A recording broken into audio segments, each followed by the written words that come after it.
capítulo 2 do livro de Samuel.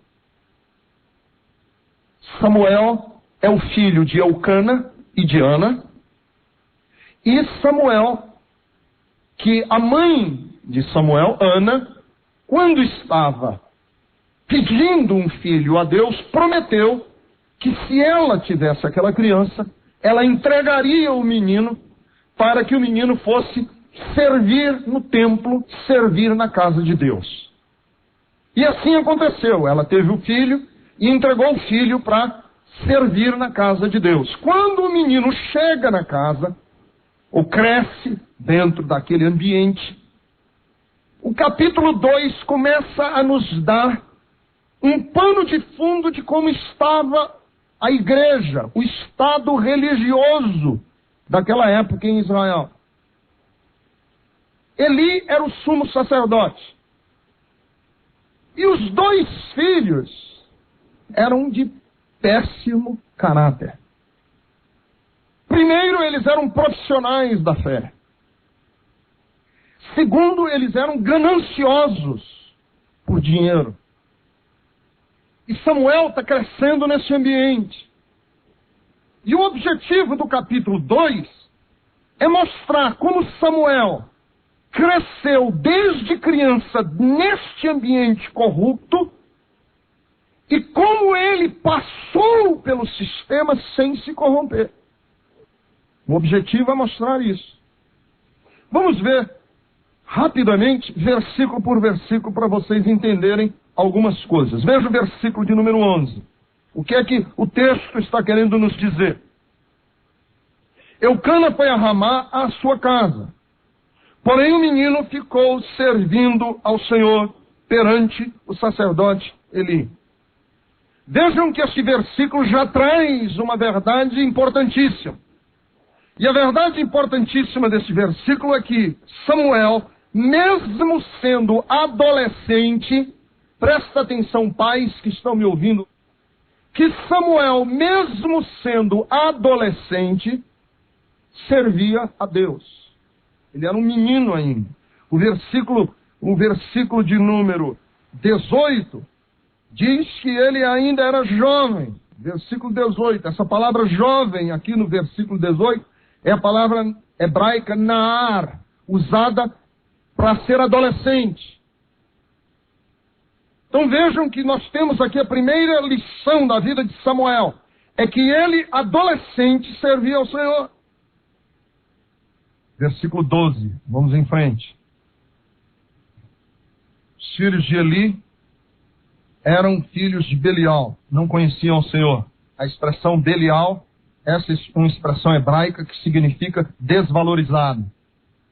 Filho de Belial era como se chamasse hoje filho de um nome feio aí qualquer. Então, filho de uma desvalorizada, eram os filhos dos desvalorizados. Não conheciam o Senhor. Uns desvalorizados na vida. Mas eu acho interessante esse versículo. Que eles eram uns desvalorizados, mas eram pastores de igreja. Eram sacerdotes de uma igreja, sem conhecer a Deus. E a pergunta que você pode estar fazendo nesse versículo aqui é o seguinte: é possível alguém servir a Deus sem conhecer a Deus? É possível alguém estar exercendo o sacerdócio cristão e não conhecer a Deus? Os filhos de Eli faziam isso. Eram profissionais da fé. Quando tudo que eles faziam, talvez eles fizessem pela subsistência financeira. Estavam acostumados. O pai deles era pastor, eles ficaram pastores. Mas não conheciam Deus. A pergunta é possível alguém servir a Deus por algum motivo escuso, que não seja legítimo? Eles eram profissionais da festa, aqui no versículo 12. Dos versículos 13 ao versículo 17, é basicamente tratando de um só assunto, escrevendo os filhos de Eli, Ofni e Finéias. Eram que os meninos, Ofni e Finéias, eles eram gananciosos com respeito ao dinheiro, com respeito à riqueza. Naquela época não havia tanto a questão monetária, não era tanto a questão pecuniária, era muito mais a questão de posse de bens. E eles estavam tomando posse de bens daquilo que eles não tinham direito. Por quê? porque o costume naquela época é que eles só tirassem o que o garfo alcançava. Mas eles, no versículo de número 15, estavam pedindo toda a carne que eles traziam para ser assada. No versículo de número 16, eles queriam tudo. E ainda ameaçavam, no versículo de número 16, na última parte, quando as pessoas traziam os bens para a igreja, eles ameaçavam e diziam assim: se não der agora, vão ter que dar pela força. Uma maneira completamente antiética com respeito à arrecadação de fundos. Versículo 17. Ora, pois muito grande era o pecado destes moços perante o Senhor. Versículo 17. Há pecadinhos e pecadões, sim, no reino de Deus. Eu, quando era aluno de escola dominical, me ensinaram que para Deus não existia pecadinho e pecadão. E eu, por conta disso, ótimo, descansei.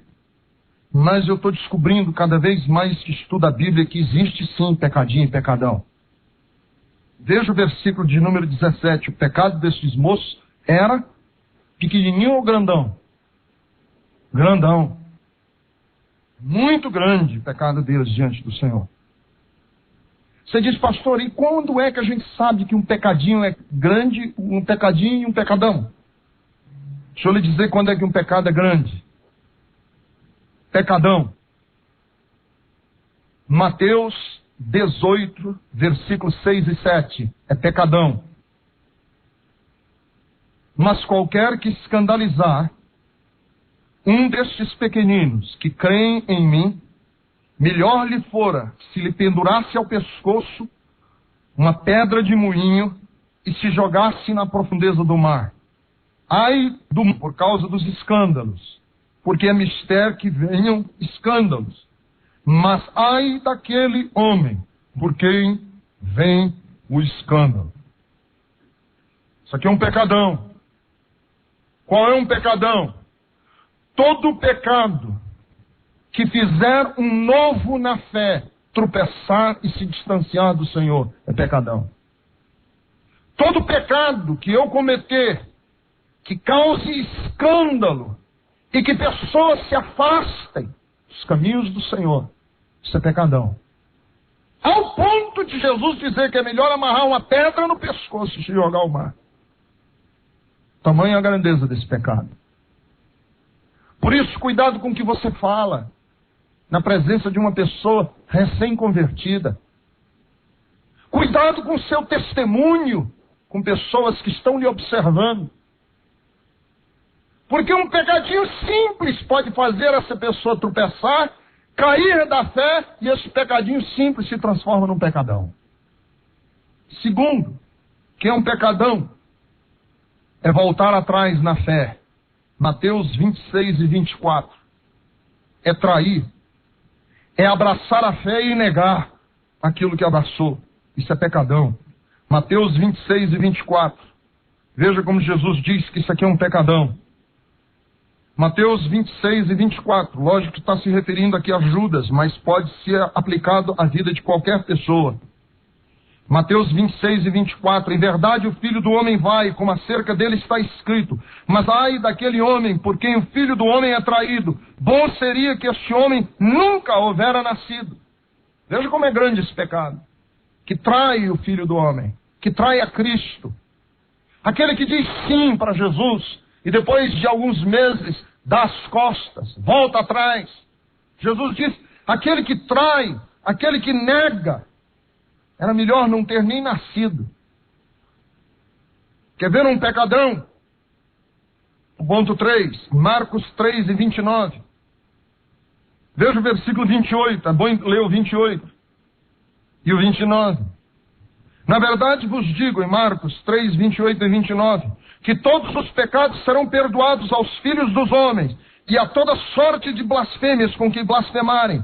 Qualquer, porém, que blasfemar contra o Espírito Santo, nunca obterá perdão, mas será réu do eterno juízo. Versículo 30, porque diziam, tem espírito imundo.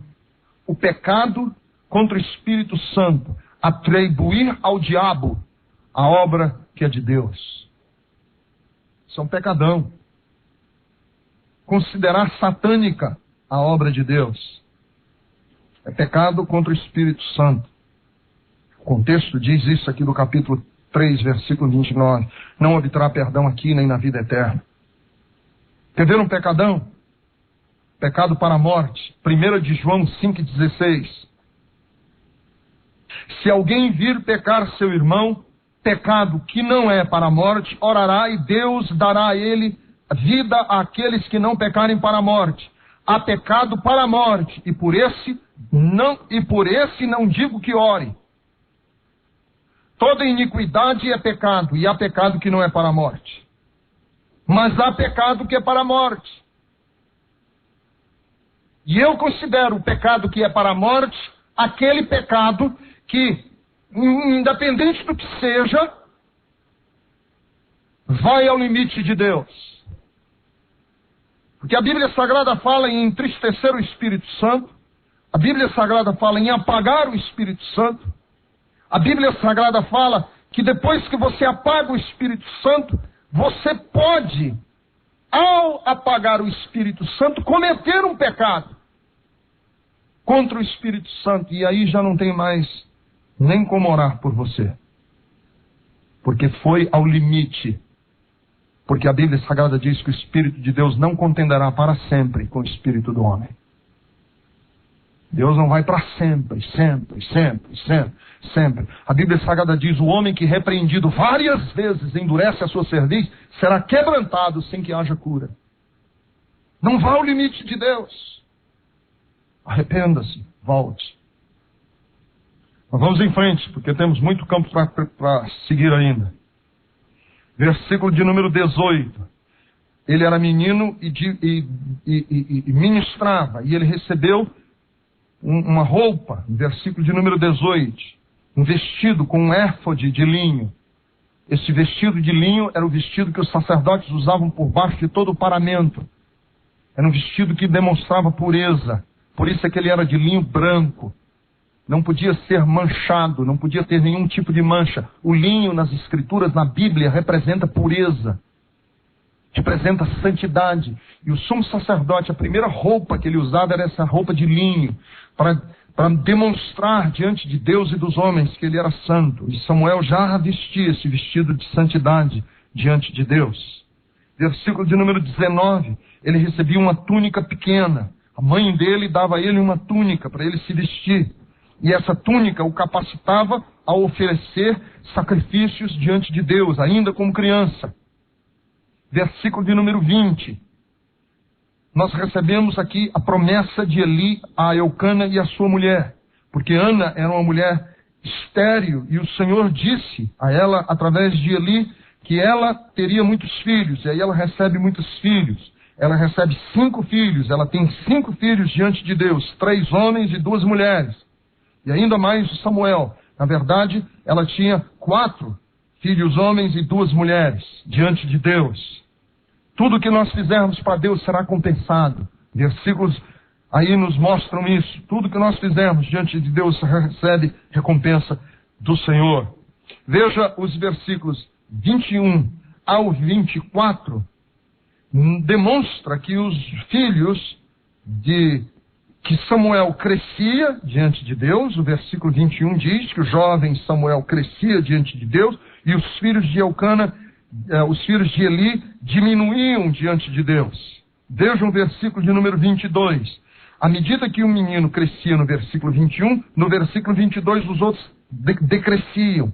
Baixava o nível de ética e de dignidade deles. Se o pecado dos 2 filhos de Eli era simplesmente o de roubar da tesouraria da igreja, no versículo 22 não é mais só roubar. Eles também estão se aproveitando das mulheres que servem ao templo. Eles têm um pecado agora de sensualidade. Veja o versículo de número 22. Era, porém, Eli já muito velho, e tudo quanto seus filhos faziam, todo Israel sabia, e de como eles se deitavam com as mulheres. Eles estavam usando as mulheres em relacionamentos de adultério. E aqui está uma lição importantíssima, que no começo eles se comportavam de maneira antiética em relação ao dinheiro, E agora eles têm uma relação antiética em relação ao sexo oposto, as mulheres. E a lição é o seguinte, é que o pecado tem sempre esse efeito de contaminar todo o nosso ser. Um pecado puxa outro, numa corrente sucessiva e maligna. Que um abismo vai chamando outro abismo. Agora vejam, dos versículos 23 ao versículo 25, que eles chegam a um grau de malignidade que não adianta mais nem falar com eles. Porque se eles começaram tendo pecado só com respeito a dinheiro, depois o pecado deles diz respeito à parte sexual e de moralidade, agora dos versículos 24 em diante, o pecado deles é de total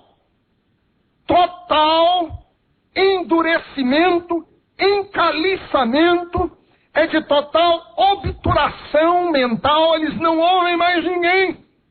Chegaram a um estágio que nada mais toca neles. Vejam que os filhos de Eli estão fazendo outras pessoas cair. Versículo 24, eles estão fazendo as pessoas tropeçarem. Por isso é grande o pecado deles diante de Deus. Mas vamos em frente. No versículo de número 25, que o pecado deles não é só contra Israel, é contra Deus. O que torna o pecado tão grave contra a lei moral de Deus não é que ele feriu o meu próximo. O que torna um pecado grave é que ele fere o estatuto mais santo que existe no universo, que é o estatuto moral de Deus. Vejam que isso nós encontramos no versículo de número 25. Quem peca contra o homem, os juízes o julgam. Mas quem peca contra Deus, quem será julgado? O pecado não é só dramático, porque ele fere o próximo. Muitas pessoas dizem assim, eu não estou vendo nada de errado, não estou fazendo nada contra ninguém. Não é o que você faz contra o próximo que é danoso, é o que você faz contra Deus que é danoso.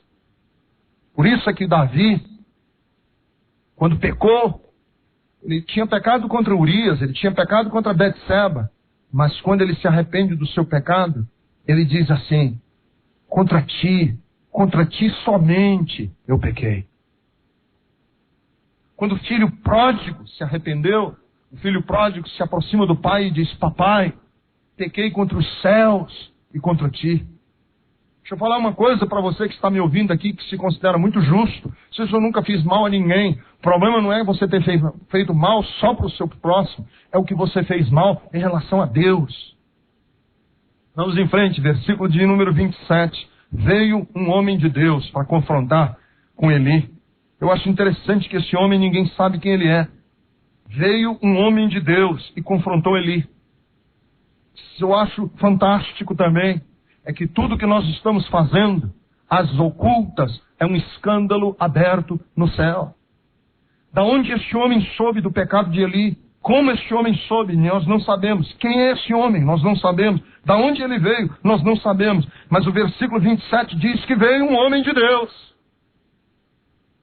com o dedo em riste. Mas como é que você sabe? Deus está sabendo. Mas como é que você tomou conhecimento? Como é que se sabe? Deus está tomando conhecimento. Você pode enganar as pessoas, mas você nunca conseguirá enganar a Deus. Vem um homem de Deus, a Eli. Mas vamos em frente, que nós temos mais campo para cobrir ainda.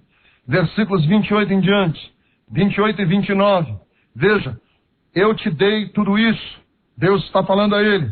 Eu te escolhi por sacerdote das tribos de Israel, te fiz isso, te chamei, te escolhi. Versículo 29. Por que é que você pisa o meu sacrifício? Depois que eu fiz tudo por você. Versículo 28. Eu fiz, te escolhi entre as tribos de Israel. Te chamei para tu me ofereceres a minha casa. Como é que tu fazes isso agora, de pisar os meus sacrifícios? Vejam o que Deus fala no versículo 28 e o que Deus cobra no versículo 29. É como se Deus estivesse dizendo o seguinte: depois de eu te dar tudo que te dei, como é que você age assim? Existe uma lei espiritual que diz assim: a quem muito é dado, muito será cobrado. Eu te dei muito, como é que você age dessa maneira? Agora vamos em frente, versículo de número 30. Portanto, diz o Senhor Deus de Israel: Na verdade, tenho falado, eu que a tua casa e a casa do teu pai andariam diante de mim perpetuamente. Porém, agora diz o Senhor, longe de mim tal coisa. Porque os que me honram, honrarei. Porém, os que me desprezam, serão desprezados. Deixa eu falar uma coisa que eu creio de todo o meu coração. Deus revoga bênçãos. Assim como Ele revoga castigo. Por exemplo, vocês lembram de Ezequias, que ia morrer? O profeta ia entrando na casa de Ezequias, entrou na casa de Ezequias e disse, arruma a tua casa, porque tu certamente morrerás. Ele estava doente, o rei. Aí o rei virou o rosto contra a parede e orou. E disse, Senhor, eu tenho sido fiel contigo, andando contigo em fidelidade. Aí Deus, o profeta ainda estava no pátio. Deus disse, profeta, vem cá. Ele acabou de orar e eu revogo a sentença de morte que estava sobre ele e vou acrescentar mais 15 anos de vida a ele. Vai lá e diz a ele que ele vai viver mais. E ele que ia morrer, o rei Ezequias, viveu mais 15 anos. Da mesma maneira que a morte que estava sobre o rei foi tirada porque alguém orou, a bênção que está sobre uma pessoa pode ser tirada porque aquela pessoa desobedeceu. Está aqui o versículo de número 30. Eu te prometi que ia fazer assim, mas não vou mais fazer porque você não está me honrando. Eu prometi que a tua casa andaria em fidelidade diante de mim, mas eu não vou mais permitir que isso aconteça. Porque os que me honram, eu honro, mas os que me desprezam serão desprezados. O mesmo Deus que prometeu a Nínive que seria destruída, e porque o povo de Nínive orou, Deus poupou a destruição de Nínive, é o mesmo Deus que pode ter prometido uma bênção para a casa de Eli, mas a bênção da casa de Eli é tirada, porque ele não se mostrou fiel, digno, obediente, disciplinado, comprometido com a cobra e com a bênção de Deus. Guarda o que tens. Guarda a tua coroa. Permanece fiel. Porque o prêmio só é dado ao vencedor. E o apóstolo Paulo diz assim, no mundo só ganha um, mas aqui todos podem ser vencedores. Todos podem ganhar o prêmio, mas tem que chegar lá. Ser fiel até a morte e dar-te a coroa da vida. Eu conheço muitos que ficaram pelo meio do caminho já. Minha vida, pouca experiência de pastor. Muita gente começou e já pulou fora da fé. Muita gente. E os versículos 31 a 36 nos ensinam o seguinte. A gravidade do juízo de Deus será proporcional à gravidade da nossa desobediência. Porque o juízo de Deus sobre a casa de Eli foi muito grave. Primeiro, Deus condena a casa de Eli, que os homens não chegariam à idade idosa. Ninguém chegaria, todos morreriam cedo. Todos morreriam cedo. E os que chegassem lá, seria para cumprir mais maldição. E como sinal disso, os 2 filhos morreriam de um só dia. E qualquer herdeiro da casa de Eli ia ser mendigo, pedindo, por um bocado de pão, o direito de servir sacerdotalmente no templo. Que sentença dura, mas proporcional à quantidade de luz que ele tinha, porque ele conhecia Deus. E não se admite que alguém que conheça Deus se permita um tipo de procedimento tão sério como esse. Bem, nós corremos o capítulo todo, apenas para eu começar agora a minha pregação para vocês. Que é essa agora que eu quero pregar a mensagem para vocês. Primeiro, o meio influencia, mas não determina o nosso caráter. É verdade que o meio influencia. Eu não sou obtuso de acreditar que uma pessoa que vive num meio moralmente caído, num lar devassado, saia de lá inteiro. Eu sei que o meio influencia, mas o meio não determina o seu caráter. Você que é filho de um pai que foi irresponsável, você que criou-se numa vizinhança de baixo calão, você que teve uma educação torta, saiba que você foi influenciado pelos seus pais, pela sua educação, pelo meio em que você viveu, mas eu quero lhe dizer que por mais forte que seja esta influência sobre o seu caráter, esta influência não determina quem você vai ser para sempre. Você pode quebrar com isso. Porque Samuel cresceu imprensado. Samuel cresceu no meio de um lar, de um sistema corrompido, sem medida, mas no meio deste ambiente perverso, maligno, Samuel cresce como um homem digno, como um homem reto, como um homem temente a Deus e como um homem que serve a Deus. E eu quero lhe dar boas notícias hoje. Você diz, pastor, o meu passado, a minha vida pesa sobre mim, porque a influência da minha casa foi muito forte. Pois eu posso lhe dizer hoje que em nome de Jesus você pode quebrar toda essa influência do passado, toda influência do nascimento, dos seus pais, do meio, da escola, dos professores, dos maus amigos, de onde você viveu, e ser hoje uma pessoa digna, justa, reta diante de Deus. De acordo com a Bíblia Sagrada, você pode ser livre, porque quem o Filho libertar, verdadeiramente sereis livres, diz a palavra de Deus. Essa força de você dizer sim e de dizer não. Eu creio nela.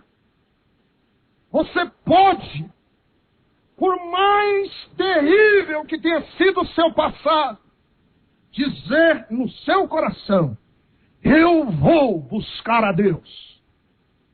Você pode ter, seu pai ter sido um alcoólatra, sua mãe uma prostituta, os seus tios traficantes de drogas, mas não existe poder nenhum no universo que impeça um homem ou uma mulher de dizer no coração dele, eu vou buscar a Deus, porque se ele disser no seu coração, eu vou buscar a Deus, eu lhe digo uma coisa, o Deus que existe no céu, arregimenta todos os anjos, e o próprio Espírito Santo de Deus, vem ao encontro da vida deste homem, e dá a ele força para buscar o Deus verdadeiro, porque Isaías 55:6 diz, buscai o Senhor enquanto se pode achar, invocai-o enquanto ele está perto.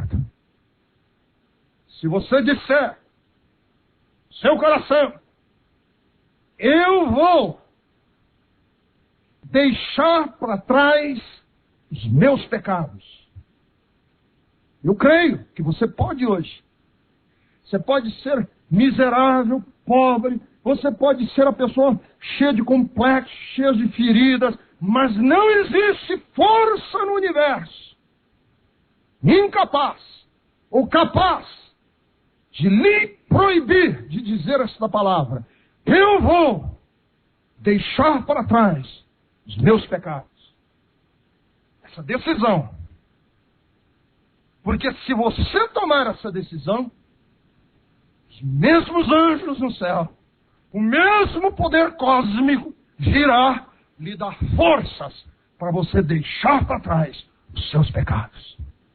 Olha, eu já vi acontecer bandidos perseguidos pela polícia, cravados de bala pelo corpo, dizerem, eu vou deixar os meus pecados para trás, e se transformarem em homens dignos da sociedade. Eu já vi isso acontecer com prostitutas, eu já vi isso acontecer com homossexuais, eu já vi isso acontecer com qualquer tipo de pessoa que queira dizer essa frase. E não existe poder no mundo que proíba você de dizer essa frase. Se você disser no seu coração, eu vou ser luz no meio das trevas onde vivo, os mesmos anjos, o mesmo Deus, o mesmo Espírito Santo lhe ajudará a ser luz aonde você estiver. Porque Daniel foi preso na Babilônia, era um menino, calça curta, foi levado para o palácio do rei. Daniel propôs no seu coração não se contaminar com as iguarias do rei. Propôs no seu coração que ele não faria parte daquele sistema. E por mais opressiva que fosse a cultura em cima de Samuel, de Daniel, ele permaneceu fiel a Deus. Segundo, se você quiser viver íntegro no meio de uma geração caída e corrompida, saiba que há procedimentos que podem não ser necessariamente ilegais, mas são eticamente imorais. O caso aqui é que eles tinham um costume bobo. O sacerdote enfiar um garfo na panela e tirar. Era um costume. Não existia lei sobre isso. Era um costume, era uma cultura. Não era ilegal. Não havia uma lei que dissesse que quem fizesse aquilo errado, ou o contrário aquilo, estaria fazendo errado. Não havia nada. Não era ilegal. Não existe nada ilegal com isso. Existe apenas o seguinte: é imoral. Pode não ser ilegal, mas é imoral. Você diz, pastor, existe uma diferença entre uma coisa ilegal e imoral? Existe. Uma coisa pode ser legal e ser imoral. Um empresário que está vendendo com ágio, se aproveitando de uma situação econômica instável no país, pode até nem ser ilegal o que ele está fazendo, mas é imoral. Um político que favorece um parente num concurso público pode nem ter sido ilegal, mas foi imoral. Se existem pecados mais sérios do que outros, eu devo perceber que os mais sérios de todos são sempre os que arrastam outros comigo. O problema dos filhos de Eli era esse: eles arrastavam outros com ele. Numa sociedade pequena como era a sociedade judaica, eles eram responsáveis por estar puxando para baixo mulheres, desvalorizando a religião. Deixa eu fazer uma pergunta para você. Será que você, pelo seu testemunho, arrasta as pessoas para baixo ou para cima? Quem bate papo com você, quem convive com você, é arrastado para baixo ou é estimulado? Um quarto e último, deixa eu dizer esse princípio para vocês. O juízo de Deus será sempre proporcional à luz que recebemos. Quem muito ouviu tem que ser responsável pelo muito que recebeu de luz. Deus não vai cobrar de nós uma coisa que a gente nunca ouviu. Mas Ele vai sim perguntar o que você fez com aquilo que você ouviu e entendeu.